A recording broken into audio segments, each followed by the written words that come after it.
안녕하세요 여러분, 세상 돌아보기입니다. 오늘은 26년 6월 13일이고 토요일이네요. 자, 제가 오늘 지리산 대원사계곡 행정구역으로는 산청이도군요. 한 60 몇 킬로 정도 됐는데 1시간이 채 안 걸린 것 같아요. 거기 계곡 트레킹 코스 왕복으로 한 8, 7km? 그런 것 같아요. 그러면서 가운데 대원사도 들러봤죠.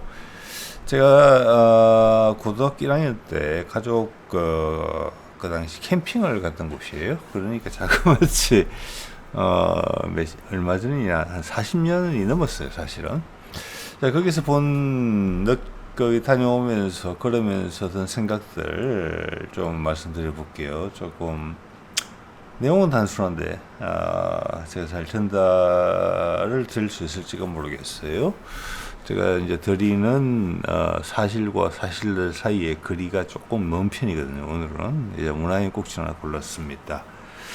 그래서 오늘 이제 마침 두 가지가 이어진 거예요. 제가 대원사 계곡을 갔다 오면서 드는 생각, 그리고 지리산에 대한 생각, 그리고 예전에 제가 한 유튜브 초기에 제가 봤었거든요. 중국의 소수민족 중에서 아직도 여성 우위의 사회가 존재하며 그들의 사회 구조를 어떻게 엮어가는지에 대한 것을 본 지가 10년이 넘었는데, 가끔 말씀을 드린 적이 있는데 그걸 뭐 찾을래야 찾을 수도 없고 그랬었는데, 마침 중국에서 꽤 유명한 유튜버가 그곳을 윈난성 서천성의 어떤 경제 지역에 있는 거기를 업데이트한 버전으로 이야기를 한 게 있었어요.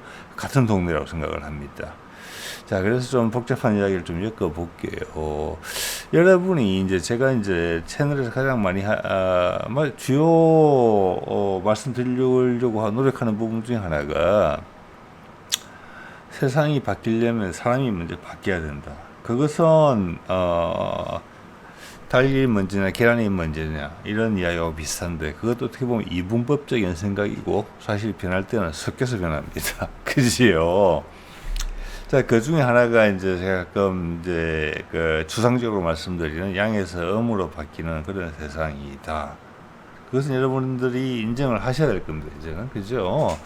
우리가 몇십 년 전에, 저도 한 갑자를 다 살아가잖아요. 그러니까 세상의 유형을 거의 다 본 거거든요. 근데 앞으로 남은 한두 갑자 사이에 대박이 또 발생할 것 같기도 하긴 해요. 참, 재수 있는 운 좋은 인생이죠. 항상 고맙게 살고 있습니다. 어릴 때 우리가 봤을 때, 제가 거창에 여기 시골에 살 때만 하더라도, 제가 여기 중학교 이런 데 떠났지만 친척들이 살고 있었기 때문에 고등학교 때도 가끔 왔었거든요. 몇 년에 1, 2년에 한 번씩은. 그때만 하더라도 저희 외갓집 고향에 가면은 어린 누나들이 남동생들의 공부를 위해서 근처 구미나 이런 곳, 대구나 이런 곳으로 가서, 그 당시 이야기로 공순이라고 하죠. 공순이.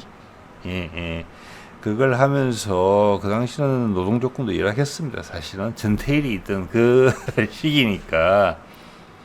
그래서 집에서 남동생들 학비 대고 그 돈 기숙사 생활하면서 돈 모아서, 그 당시는 최고의 재산으로 치부되던, 부모님한테 뭐 송아지 사주고 밭대기 또는 논 한 마지기 사주고 이러던 시절이었습니다. 자, 그때 여성의 지위라는 거 하고 지금 2026년 지금의 여성의 지위는 천지 차이입니다. 제가 오늘 대원사길을 가면서도 생각보다 주말인데도 사람이 별로 없어요. 그만큼 우리나라에 갈 데가 많아졌다는 거죠. 제가 봐서 엄청 대단한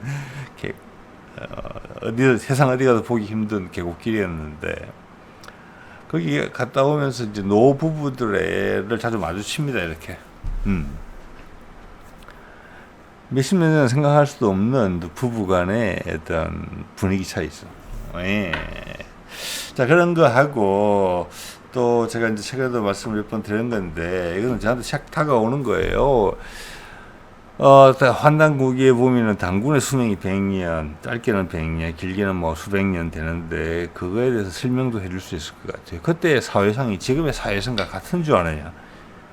예, 더 이상 역사학자들이 이것을 재단해서는 안 될 것 같아요. 그러면 거기다가 인류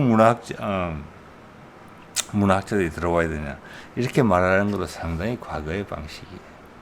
학자라는 사람들은 뭡니까? 순수한 의미에서는 궁금함이 직업인 사람이고 그걸로 밥을 먹고 사는 사람들이거든요.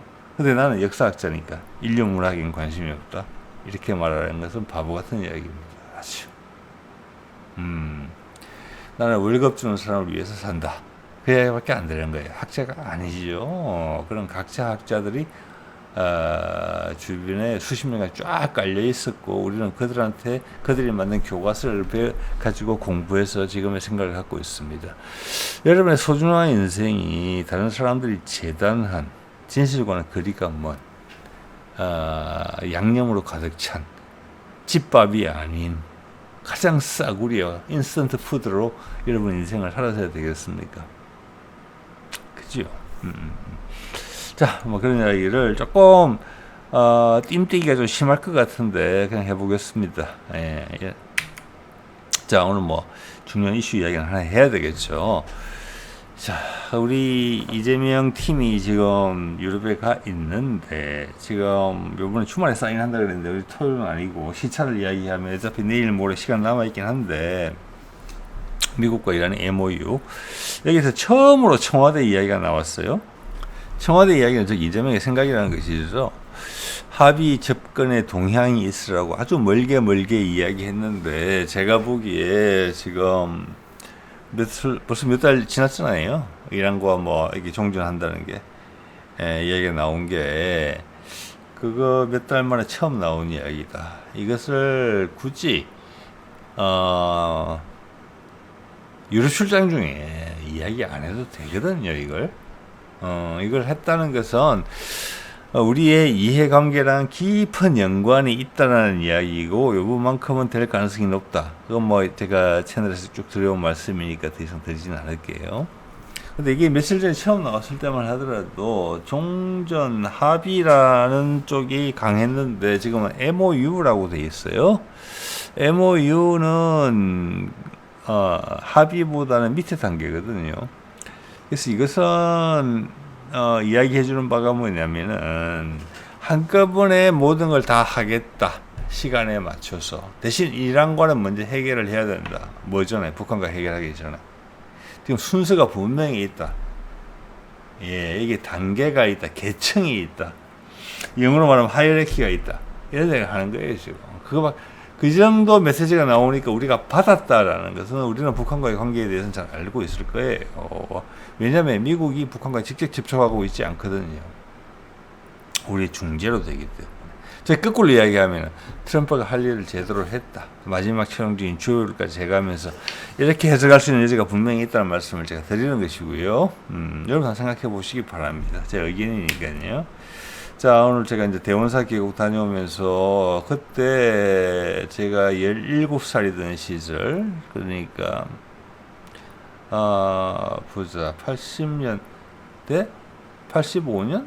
84년 있던 것 같아요. 다시 한번 갔습니다. 그래서 제가 절에 가면 항상 이렇게 이제 산신각을 가죠. 산신각이 절의 제일 명당입니다. 여러분 가보세요. 느끼실 겁니다. 내려오는 과정에서 이때가 오전 10시 한 30분 정도 됐을 때예요. 왼쪽에 대웅전이고 해변면서 건물인지는 모르겠어요. 이 대원사가 비구니 사찰이거든요. 제가 이걸 보면서 상당히 대비가 되죠. 양쪽 처마에 그림자가 드리워졌는데 만날까 말까라고 이런 느낌을 줘요. 제가 이걸 그때 보면서 퍼뜩 생각이 들었습니다. 이게 태양의 위치에 따라서 계절에 따라 다르고 하루에 따라도 다르거든요. 어느 순간에는 만날 것 같아요. 지금은 보면 양쪽에 그림자 길이가 되게 비슷한데 모르겠습니다. 10시 반인데 예. 지금 하지가 거의 다 됐죠. 지났는지는 모르겠어요. 하지 무렵이에요. 그래서 양쪽이 만나면은 남북 문제로 치자면은 물이 양쪽으로 통해서 흐를 것 같은. 그래서 이게 이제 사람이 용을 쓰더라도 안 될 때는 안 되는 근다는 의미예요. 저는 그런 생각을 했습니다. 예. 그래서 제가 요 사진을 찍고 싶었던 게 이것은 단순한 그림자잖아요. 세상이 된다 그 흐름이 일단 맞아야 돼요. 그런데 그 딱 맞는 시점에 1년에 하루가 있다고 칩시다. 근데 그때 마침 비가 왔어. 그림자가 없잖아요. 그러면 모든 게 사라지잖아요. 그래서 제가 저 징검다리 역할을 하는 돌탱이 하나를 꼭 사진에 넣고 싶었던 것 같아요. 저게 사람의 역할이다. 없던 그림자를 만들 수는 없어요. 그렇지만 의지의 표명인 거죠. 비록 하늘은 그 마땅한 날에 해를 감추었더라도 저는 이것이 이 우주를 살아내는 인간과 우주와의 관계가 아닌가, 예, 이런 생각을 가끔 합니다. 예. 자, 여기가 비구니 사찰이라는 게 오늘 주제랑 상당히 중요한데, 뭐 돈 내라 이런 이야기인데 그 산신각에 올라갔거든요. 산신각 안내문이에요. 제가 잠깐 읽어드릴게요. 지리산 밑이 대원사죠. 그건 여러분 아시죠? 어머니의 산, 지리산 산왕대신님, 고대로부터 숭상받아 온 영산, 성모, 이게 중요하죠. 어머니 산이라는 거죠. 지리산의 대표적인 이름이 어머니 산이라는 거죠. 포근함이라는 거죠. 맥이 흐르는 이곳, 그것과 설악산은 설악산은 1등이냐, 남한에서 지리산은 1등이냐, 이런 것들이 이야기들이 있는 것 같아요. 둘 다 훌륭한 산인데 지리산은 어머니의 산이다. 근데 설악산은 어떤 산이냐, 거기에 대한 설악 말고 다른 별명은 없는 것 같아요. 제가 봤을 때. 이곳 대원사. 성모, 엄마다 그랬거든요. 여기는 이제 우리는 지금 최고봉을 항상 이야기해서 친왕봉을 가고 싶어 하지만 친왕봉 사실 올라가서 오래 있기 힘들어요. 주위가 물론 뷰는 좋지만 거기 오래 머물기는 힘든 곳이에요. 바람이 세게 불고 뭔가 안정적으로 뭔가를 할 수 있는 곳은 아니에요, 사실은. 네? 그래서 사람들 다 친왕봉 가서 사진 하나 찍고 다 그 밑에 몇 미터 밑으로 내려와가지고 조금 바람이 덜 부는 데로 가서 밥 먹고 뭐 간식 먹고 내려가는 거잖아요. 그것도 편한 곳은 아니에요. 그래서 노고단은 완전히 달라요. 물론 최고봉은 아닙니다만 노고단에는 돌담도 쌓여있고 과거로부터 제사를 지내던 것이고 지금도 제사를 지내요. 노고단의 의미가 마고거든요. 옛날에 노인이라는 의미는 지금은 그게 비하적인 표현으로 여러분 들리세요? 늙은이가 나아요, 노인이 나아요. 그거 다 싫으니까 어르신이라고 부르는 거잖아요. 예, 그럼 어리 차 있어야 될 거 아니에요. 그렇지 않거든요. 근데 그래서 노고가 마고거든요. 옛날에는 노인, 오래 살았다는 것 자체가, 옛날에 미디어가 없던 시절에서는 오래 살았다는 자체가 천행이고 천운을 타고난 거거든요. 오래 살았다는 게, 병원에 도움 없이도 오래 산다는 게. 그래서 백미잖아요. 눈썹이 힐 정도로까지 오래 살면은 하늘 선택을 받았다고, 그 사이에 경험이 누적이 됐다. 그래서 젊은 사람들이 다른 교육 시스템이 없는 상황에서는 그들의 경험에 의존한다. 그래서 노자는 귀한 단어였어요. 지금은 노인과는 달라요. 그래서 노고, 마고거든요. 그 노인이 여자예요. 그거랑 지리산을 엄마의 산이라고 부르는 것 같고, 거기에 대표적 계곡 중에 하나인 대원사 계곡의 대원사가 비구니 사찰이고 그것을 인정하고 있거든요. 그래서 이 산신각에 있는 산신령이 일반적인 산신각의 산신령과 다르게 여성이에요. 그리고 항상 있죠. 호랑이를 데리고 있죠. 그것 여러분 상징으로 생각해 보셔야 돼요. 어느 산신각에 가더라도 호랑이가 한 마리 데리고 있고 두 마리 데리고 이런 건 있어요. 근데 곰은 없어요. 우리가 환인, 환웅과 웅녀의 이야기를 잘 알고 있을 것입니다. 곰은 마고와 같은 등급이에요, 우리나라에서는. 그래서 산신령이 항상 얌전한 호랑이를 데리고 있는 것은 그 부족과 곰족과의 투쟁이 격렬했다는 것을 의미하는 것이고, 결국 우리가 수복시켰다는 거예요. 복속시켰다는 겁니다. 그래서 호랑이의 호자는 우리나라의 중요한 명칭에 절대 살아남지 못합니다. 호돌이를 제외하고는.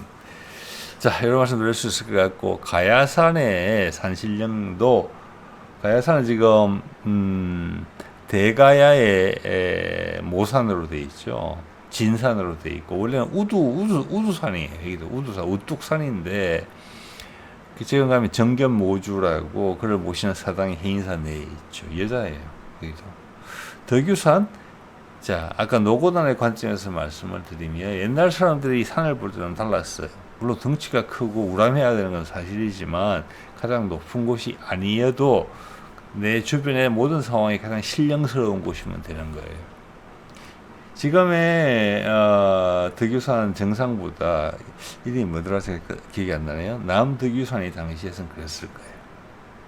왜냐하면 남덕유산 바로 밑에 할미봉이 있거든요. 할미봉. 그러니까 제사 지내기가 좋아요. 남덕유산만 해도 꼭대기에 가면 살벌합니다. 사람들이 모여서 정기적으로 올라가서 제사를 지내기는 어려운 곳이에요. 자, 그러면 지리산, 가야산, 덕유산 세 곳에 모두가 산신령이 여자예요, 여러분. 이거 여러분이 엄청나게 유명하게 생각하셔야 돼요. 네. 그러면 그런 생각이 바닥에 깔린 시점에 이런 제 여인족 이야기가 업데이트 버전에 실린 거예요. 제목은, 영어 제목은 이렇게 적었네요. 여자가 지배하는 땅. 우리말로 하면 여인족이죠. 네. 이 동네가, 저는 진짜 지금 해외여행을 가고 싶다. 한 20-30년 전에, 여러분 기억하실 거예요. 여러분 젊으셨을 때. 그때, 뭐라고 할까. 세계, 해외여행의 길이 열리고, 뭐, 무전여행, 이래서 알바해서 몇 달 돈 모아가지고 유럽 여행 가고, 그러셨던 분들 계실 겁니다. 예, 그 다음 지금 더 이상 유럽 가고 싶은 생각 별로 없으실 거예요. 많은 분들이. 미국 여행 가고 싶으세요? 아니죠? 그러다가 동유럽, 터키 막 이런 데 가고 싶다가, 저는 지금 어디 가고 싶냐라고 굳이 묻는다면 저는 이런 데 가보고 싶어요. 예. 여기가 윈난성하고 서천성의 경계인데, 여기 보면 밑에 미얀마가 있고 위에는 뭐 다른 나라도 보일 거예요. 인도 경계. 이게 이제 중국으로 치면 오지인데, 이렇게 생각하셔야 돼요. 이 지역은 뭐냐면은 예전에 묘족들이 많이 사는 곳이거든요. 예, 여기는 과거 동이족들이 중국 한족이 성장하면서 지금의 이제 동중국해로 해안가로 팽창을 할 때 잘린 세력들이 한족을 피해서 숨어든 곳이 이쪽으로. 그래서 그런 기록을 본 적이 있거든요. 한족과 동이족이 섞여 사는 동네도 있어요. 지금 뭐 오래됐으니까 몇천 년. 한족은 집을 벽돌로 짓는다. 동이족은 집을 나무로 짓는다. 이 차이 한번 잘 생각해 보시고요.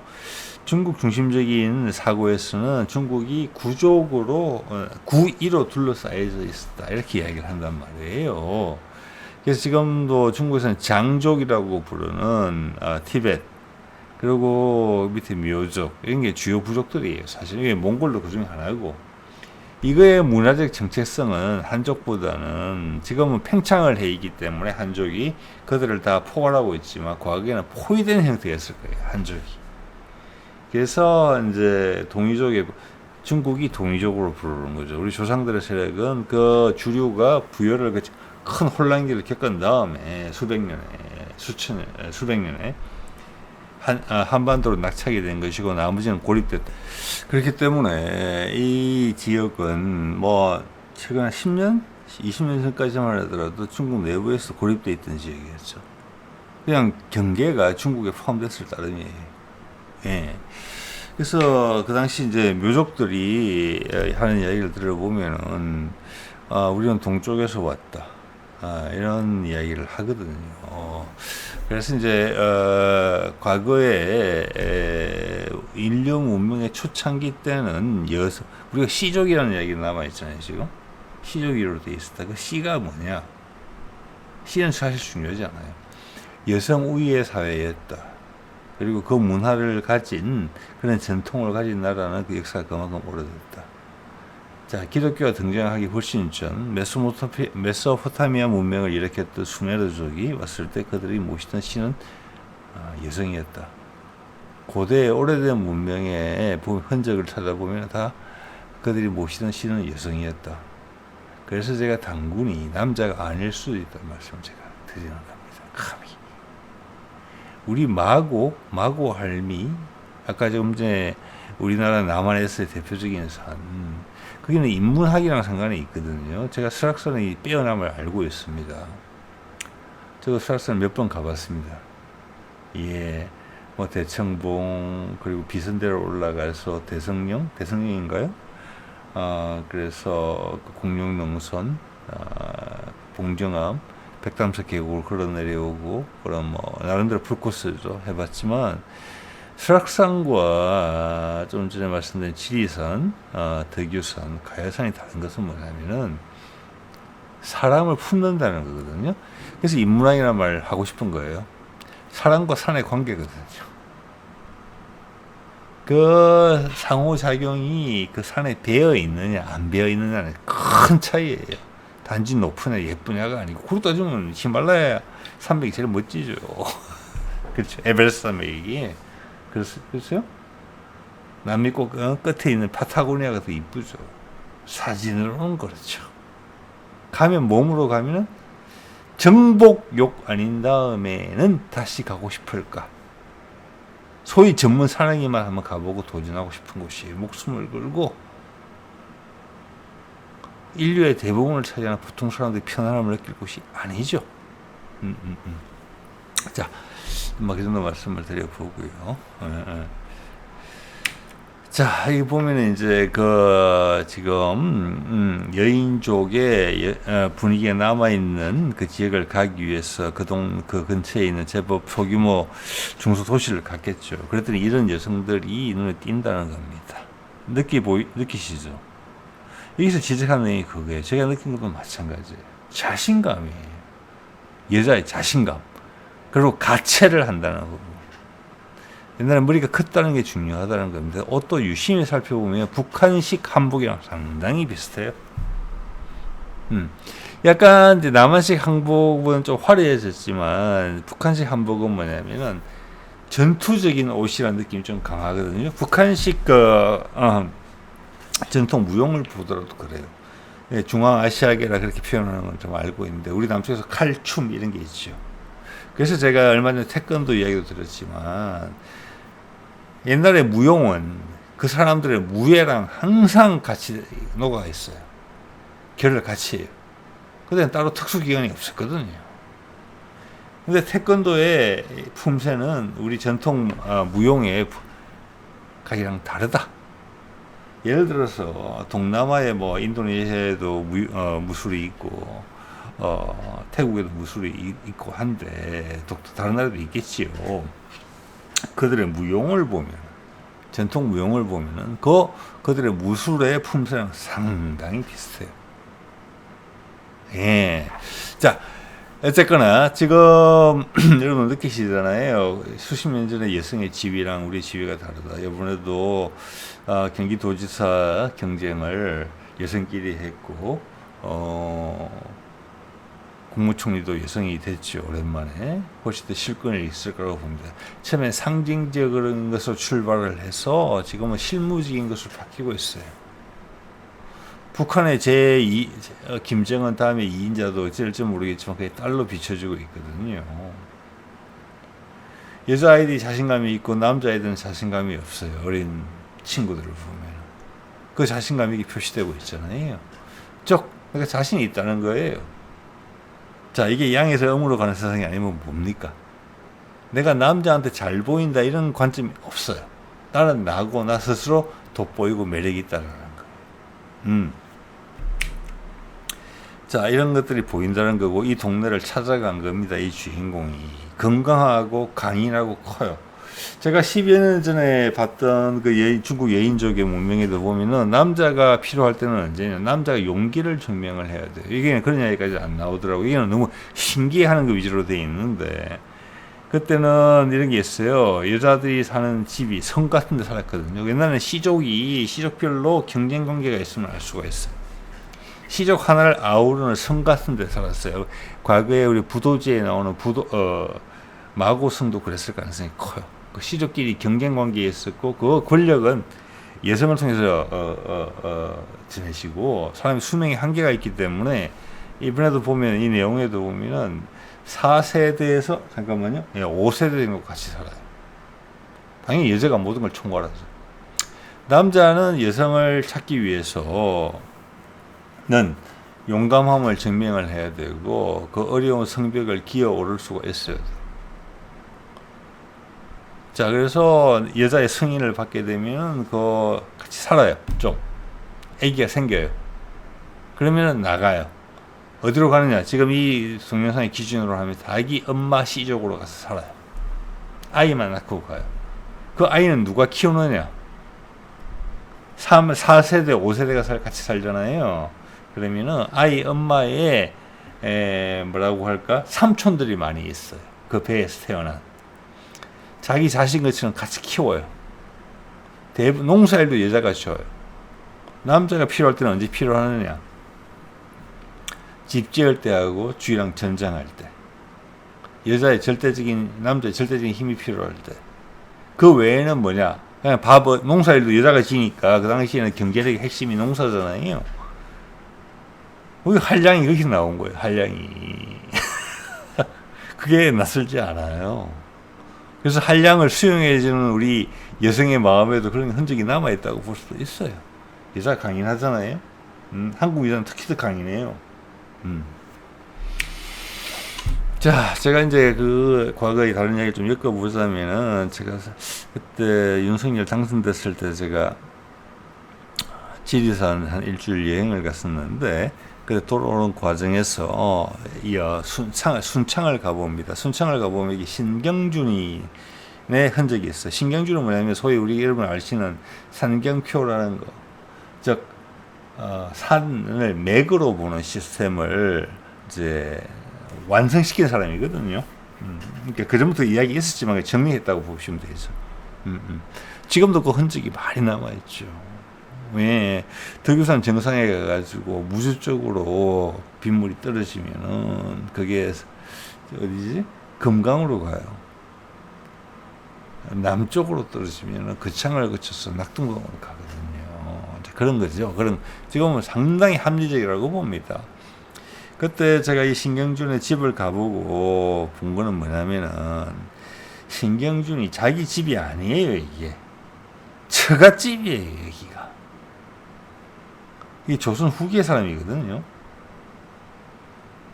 고려시대까지는 남자가 여자 집으로 갔어요. 그런 흔적은 많이 남아있어요. 여자 집에 가서 살았어요. 남자가 수입되는 거예요. 너 씨가 좋겠구나. 이리 와라. 지금도 그 흔적이 어떻게 남아있습니까? 지금은 첫날 밤을 여자 집에서 보내요. 그리고 여신을 모셔와요. 그리고 얼마 전까지 그런 풍습이 있었죠. 여자 쪽에서 재산을 더 많이 줘요. 남자는 주로 몸만 가는 거예요. 따지고 보면. 근데 시집을 오기는 와요. 그 당시부터, 이제 그때부터 유교 문화가 들어오면서, 조선시대 들어오면서부터 문화가 좀 바뀐 거죠. 그렇지만 근본은 그래요. 남자는 서방이고 씨방이에요. 씨를 주는 사람이에요. 기본적으로는 단순해요. 그 씨가 오는 집이 시집이에요. 원래는 수입했다가 돌아가야 돼. 세상이 바뀌었어. 그래서 여자를 데리고 가. 여자를 주는 여자의 그 입장에서는 아까 말씀드린 그런 거잖아요. 여성 모계 사회에서는 뭐냐, 분가를 하는 거예요. 여왕별이 분가를 하는 거예요. 그래서 공주 취급을 해주는 거예요. 분가하는 여왕벌이 분가가 돼야 될 거잖아요. 계속 살 수 없으니까. 거기다 남자들도 꼬이겠죠. 그런 거예요.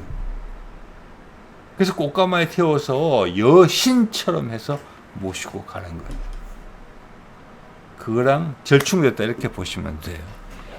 자, 그래서 신라시대 때도 뭐 화장을 했다. 그게 여왕이 진성여왕, 뭐 선덕여왕 하나 더 있나? 예, 뭐 민명이 나왔죠. 자, 그런 거 봤을 때는 우리 태초의 문화가 가장 많이 유지됐던 곳이 뭐 여러 가지 왔다 갔다 하는 흐름이 있었겠지만 신라가 아니었나. 그리고 지금 그 지역색 분위기, 거창도 그 지역에 포함되는 곳이죠. 그러니까 남아있지 않나 이런 생각이 좀 들어요. 왜냐하면 우리 말도 보면은 경상도 사투리가 우리 고어에 상당히 비싼 부분이 많이 있거든요. 예, 거기서 뿌리가 갈라져 나온 것 같아요. 자, 그리고 우리가 이모하고 고모를 이야기를 하면은 이모가 훨씬 더 편해요. 왜? 모계 사회에서는 이모는 우리 엄마고 아빠는 별로 힘이 없어요. 왜냐하면 아빠가 같이 날 키운다고 하지만 아빠는 권력이 없어요. 모계 사회에서는 그냥 얻어먹고 있는 거예요. 거기서 아빠도 여럿이고, 그리고 진짜 아빠는 저 멀리 딴 데 누군지도 모르고. 네. 근데 그 고모를 시다면은 나는 얼굴도 기억하지 못하는, 그때는 아빠란 말도 없을지도 모르겠어요. 고모는 나하고 인연이 없는 사람이 얼굴 누군지도 몰라요. 아버지가 누군지도 모르는데 고모를 어떻게 알겠어요. 근데 이모는 엄마예요. 거의 공동 육아를 한 거거든요. 힘든 일은 삼촌들이 하고 외삼촌들이 다 해주고 이거가 설명이 된다는 말씀을 드리는 거예요. 이런 시도가 필요해요. 누구도 하지 않잖아요. 우리가 고려까지만 하더라도 여성이 상당히 파워가 강했다는 이야기를 들으신 분들은 들어보셨을 거예요. 조선시대는 엄청 왜곡된 거예요. 조선 초기 중기만 하더라도 사대부집에 보면은 마누라집 가서 사는 남자들이 엄청나게 많아요. 부인을 공경하면서. 마님이잖아요. 마님. 안방 마님이 무슨 뜻인지 아십니까, 여러분? 안방은 구중궁궐의 가장 안쪽이고 가장 핵심적인 지역이라고 보시면 돼요. 바깥은 경비 서는 곳이죠. 그 중에 마고 님이에요. 즉, 그 목의 시족의 수장을 의미하는 말이 안방 마님이라는 뜻이에요. 심지어 남자도 대가 마님이라고 불렸잖아요. 여자의 명칭을 따와서. 자, 이게 이제 그 나오는, 거기서는 종족의 이름이 모수족이더라고요. 여기 이제 나오는 내용을 보면은, 가족이 적게는 7, 8명, 많게는 몇십 명이 된다. 4, 5대가 산다. 여자 위주로 사는 거예요. 모계 위주로. 그리고 이 가운데가 신전이에요. 저쪽은 가장 오래된 할머니가 사시는 곳이에요. 신전 옆에 할머니고, 1층이 이런 데는 좋은 곳이죠. 여자들이 살고 2층은 남자들이 살아요. 삼촌들이. 이거 성곽처럼 되어 있어요. 이런 형태의 중국 전통과학은 이게 많습니다. 그게 사각형일 수도 있고 원형일 수도 있어요. 즉, 이 자체가 하나의 성이라는 거예요. 시족사회에 있어가지고. 예, 이 성끼리 교류를 하면서 남자들이 왔다리 갔다리 하는 거예요. 네. 그리고 이들의 종족의 이름이 현재는 모수족이라고 되어 있는데, 저는 이 말에 엄청나게 지금, 좀 뭐라고 할까, 의미 있게 다가왔거든요. 모수가 무슨 말일까? 이들이 몽골과의 친연 관계가 있어요. 몽골족을 사촌이라고 생각하고, 이 몽골족의 이 지역에 있는 몽골족, 지금의 중국 경계선, 몽골 경계선하고 상관없다는 거 여러분이 먼저 짐작해 주셔야 돼요. 그 종족에서도 이런 문화를 유지하고 있다. 저는 여기서 우리가 갖고 있는 문화랑 우리 과거 시대의 단군 시대의 그 문화랑 연결시켜 봐야 된다고 봅니다. 인류 문화학적으로 초기 인류 문명은 다 그 모객 시족 사회였어요. 그거는 부인하기 어려운 거예요. 근데 우리는 고조선부터 남자 중심 사회였다? 단군이 남자였다? 당연히 그렇게 생각하잖아요. 아닐 수 있다는 말씀을 제가 분명히 드리는 겁니다. 예, 그 흔적이 남아있어요. 예, 우리가 이 조사를 가야 됩니다. 예. 자, 이거 한번 보실까요? 나는 이제 한 모계 사회, 모계 시족의 가족 사진입니다. 남자가 없어요. 여자들만 쫙 이어졌죠. 저 당찬 자신감 여성들. 예, 이게 지금 우리가 이제 진입하고 있는 세상의 모습이라고 봅니다. 저는. 자, 여기 보면은 이게 모수족이라고 되어 있거든요. 근데 여러분, 저는 이제 사투리를 쓰는 지역에서 성장한 것이 너무나 행복하다, 다행이다고 생각하는 부분이, 제가 이걸 파보는 거예요. 여러분 생각만 해보세요. 무수는 무구를 뜻하는 대표적 지역 방언이다. 무시. 저는 주로 무시라고 하죠. 근데 무수라는 표현도 들었습니다. 옛날 할머니들한테는. 이게 이제 표준말로 무우가 된 건데, 무수. 이게 무슨 말일까? 이 어원이 어디서 왔을까? 여러분. 이거랑 모수족이 너무 비슷하지 않습니까? 제가 옛날에 몽골족을 이렇게 말씀드린 적이 있거든요. 골은 골짜기예요. 몽이 뭐냐? 저는 물골이라고 생각했거든요. 무수골. 물이 많이 나는 지역의 골짜기다라고. 저는 그걸 거의 이번에 조금 더 가능성이 높다고 판단하는 계기가 됐습니다. 이 무수족을 보면서. 자, 이게 보면은 동네 사람들이 쓰는 디딜방아거든요. 디딜방아. 예. 여러분이 어릴 때 시골에서 봤던 것보다 좀 소형이지 않을까 싶어요. 제가 어릴 때만 해도 실제로 쓰고 있었거든요. 거창의 시골에. 제가 중학교 다닐 때만 하더라도 위에 보통 이렇게 이제 손잡이가 있었어요. 이렇게. 하고 양쪽이 이제 Y자로 갈라져 있죠. 그리고 국부 밟을 때마다 저쪽 앞쪽에 있던 사람들이 곡식을 손으로 리듬 잘못하면 찌는 거니까 그걸 했던 기억이 나는데, 이 디딜방아가 보면은 동이족의 특징이다라고 많이 이야기하는 것 같아요. 맷돌하고. 자, 여기서 큰 의미에서 저기 멀리 올라갔을 때 우리랑 같이 만난다, 이런 것을 이제 감정적으로 확인을 시켜주고요. 그리고 이제 이 지금 모수족, 무시족이라는 사람들의 외형이 대표적인 한족들의 표준적인 체형보다는 큽니다. 크고 우리랑 훨씬 많이 닮았어요. 이런 건 나중에 DNA 조사해보면 금방 나올 거예요. 그리고 제가 그래서 몽골이 물골이다. 물골이 이 사람들이 무수라고 불렀다. 물이잖아요. 물수예요. 물수. 자, 지금도 중앙아시아에 가면 물을 수라고 그러거든요. 예, 수달이 왜 수달인 줄 아십니까? 터키어에도 그렇게 돼 있어요. 수 어쩌고 저쩌고예요. 중앙아시아 말에 이렇게 남아 있거든요. 수가 물이에요. 근데 우리는 물이라고 썼거든요. 미러. 미즈, 일본말에 미즈라고 그러잖아요. 미즈홀이 됐는데, 미츠홀, 인천의 옛 이름이잖아요. 그래서 무수란 말이 그것을 다 포용하는 말이다. 물도 있고 수도 있다. 무시가 그것을 뜻하는 표현이다. 그래 봤을 때는 알타리 무 같은 것도 이제 엄청난 표현이라고 생각을 합니다. 예. 자, 그래서 이걸 한번 볼까요? 제가 무수골을 찾아봤어요. 아주 많이 나와요. 이거 밑에 한참 더 나옵니다. 그리고 검색을 해보면은 무수가 물이 나오는 골이라는 뜻이에요. 네. 물이 많은 골이다. 옛날에는 물이 되게 중요했단 말이에요. 농사 짓는데. 그리고 그 이전에는 우리가 대륙에 있을 때는 몽골 족처럼 동물을 키우는 데 상당히 중요했어요. 예. 그래서 여러분 제주도 말 좀 아시는 분들 있을지 모르겠는데, 제주도 말에서 왜, 무슨 일인데, 뭔데? 저 경상도 말에서 왜란 말 잘 안 씁니다, 사실은. 뭔데? 이거거든요, 뭔데. 표준 말에서는 왜라고 쓰지만, 그래서 그런 면에서 많이 달라요, 표현이. 왜? 어떤 일인데? 이걸 경상도에서는 뭔데? 이거고, 제주도에서는 무사거든요. 무사.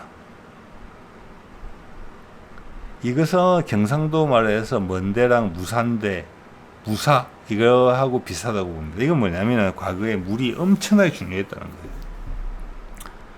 뭔가 갑자기 놀라운 일이 생기면 사람들이 전부 다 왜?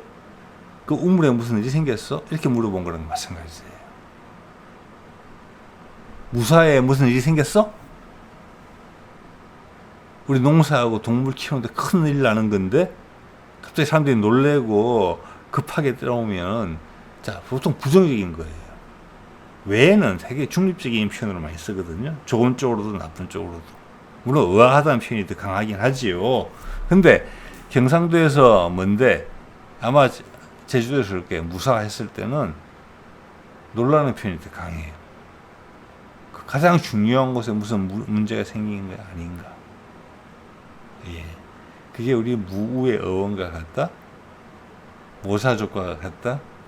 그 모사족이 지금도 목의 씨족 혈통을 방식을 유지하고 결혼이 없어요. 그래서 결혼이 그런 제가 아까 결혼 풍습에서 말씀드렸지만 우리에도 그게 깊게 남아 있다.